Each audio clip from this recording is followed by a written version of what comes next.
But when it comes to the internet, right, and now is the other side of things, and you don't understand a lot of it, the fear factor is already higher because you're not understanding. I think that's a very human nature, right? When we don't get something, we get scared of it. Very similar, like being scared of the dark. Or what's your experience for parents in that scenario?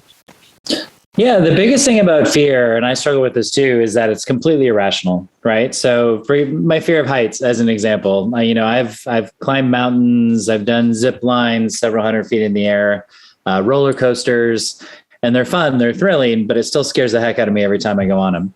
And I'm just like staring down, I'm like, a couple hundred feet above the ground, and I'm like, yeah, I don't want to do this. And then my brain's like, you're going to do it. And I'm like, fine, I'll do it.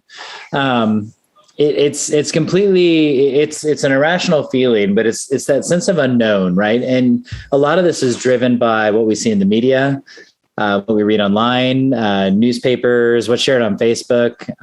I've seen other parents, like this one, a bad thing happens, and then other parents talk about it, and then that sort of becomes the one story that every parent tells, that, oh, if you do this, all these bad things are going to happen.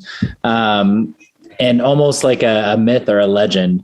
So again, at some point, your kids are going to want to do this. The one thing I usually advise parents, as much as you're able, to try and start this journey with your kids online when they're young, and they're going to listen to you, because at some point they're not.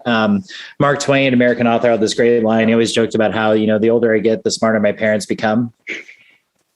And it's just a fascinating concept of, your teenage years. You want to separate yourself. You want your independence, and you're going to challenge your parents. And, my biggest frustration is that my kids are getting my sense of humor and my sense of sarcasm, which is not a skill that I'd hope I'm kind of glad they have the skill. Just they're using it on me, which is my frustration.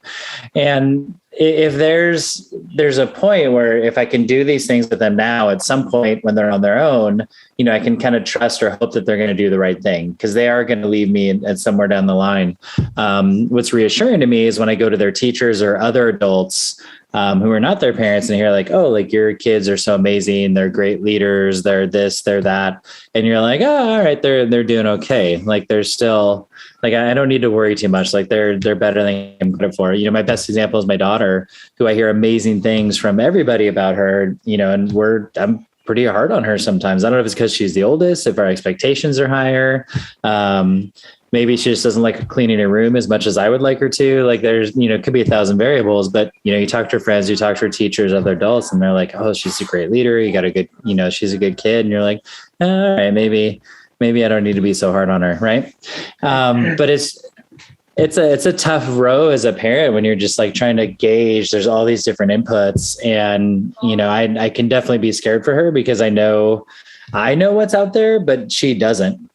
And so I kind of have a choice. Do I want her to be afraid, or can I give her the skills that she needs as best as possible to kind of deal with this stuff? So when she's confronted with a tough situation, I can trust that she's going to make the right decision, even if it's a tough decision, then hopefully you can be safe in that moment.